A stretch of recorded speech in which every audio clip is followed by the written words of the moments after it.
रहस्य। एक छोटे से गांव में एक पुरानी हवेली थी जो कई वर्षों से खाली पड़ी थी। लोग कहते थे कि उस हवेली में भूत रहते हैं और कोई भी वहां जाने की हिम्मत नहीं करता था। एक दिन एक युवक ने उस हवेली में जाने का फैसला किया। वो हवेली के अंदर गया और उसने देखा कि वहां सब कुछ धूल से भरा हुआ था। अचानक उसने एक कमरे में एक पुरानी डायरी देखी। डायरी के पन्नों को पढ़ते हुए उसने जाना कि उस हवेली में एक परिवार रहता था जो एक रात अचानक गायब हो गया। युवक को ये जानने की उत्सुकता हुई कि उनके साथ क्या हुआ था।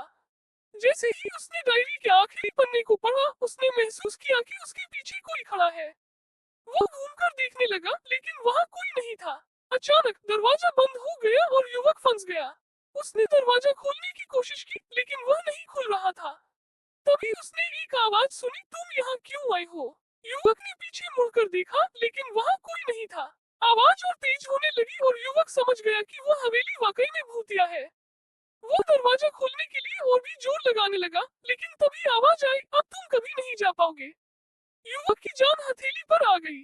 वो जोर जोर से चिल्लाने लगा, लेकिन उसकी आवाज बाहर नहीं जा पा रही थी। आखिरकार वो बेहोश हो गया। अगली सुबह जब ग्रामीणों ने युवक की तलाश शुरू की, तो उन्होंने उसे उस हवेली के बाहर पड़ा पाया। वो मरनासन था और उसके चेहरे पर एक अजीब सी भयभीत थी। उस दिन के बाद उस हवेली के बारे में और भी डरावनी कहानियां फैलने लगी। लोग कहते हैं कि उस हवेली में आज भी उस युवक की आत्मा भटकती है जो कभी नहीं जा पाया।